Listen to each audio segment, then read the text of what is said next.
Earlier this year, we involved the whole family in planting up our garden and dreamed of harvest time.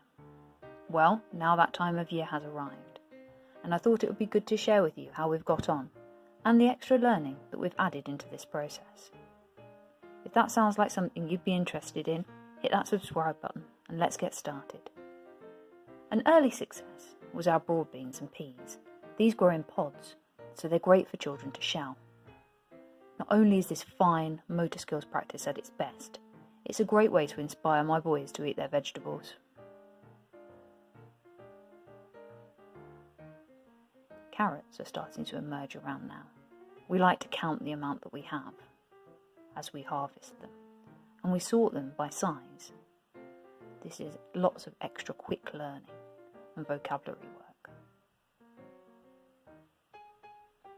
Carrots are starting to emerge around now. We like to count the amount that we have as we harvest them.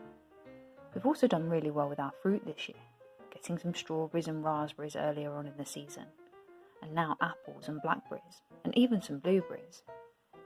These are all popular with the kids, and we've done quite a lot of cooking with these too. I'll post a link to our apple roll-ups video in the description. While harvesting, we also discuss where everything grows. Does it grow under the ground, on top of the soil, or is it on a tree or a bush? Although we have suffered a bit with the dry weather more recently, most of our crops have been very successful. And this was also a great learning opportunity, as it clearly showed the need that plants have for water.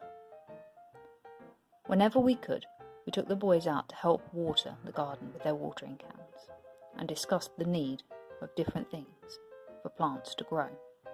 We also did some reading linked to this. Here are a range of books for different levels and understanding. Another activity which my youngest really enjoyed with our harvest produce was a colour matching task.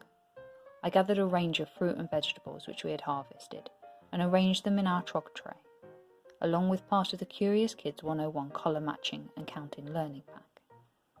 He then placed the correct colour card with each fruit or vegetable. This was a great time to discuss how the colours of fruit change as they ripen, and also to consider the different shades that exist within colours. For example, you can have a light or a dark green, but they're both described as green. Finally, we also made these cute mini scarecrows. First, we stuck 2 lolly sticks together in a cross shape. Then we cut material for the scarecrow's shirt. Once we'd made the scarecrows, they were great for decorating the house and giving it an autumnal theme. We also spent a lot of time singing the song Dingle Dangle Scarecrow, which is great fun for this time of year. If you don't know it, look it up, it's really fun.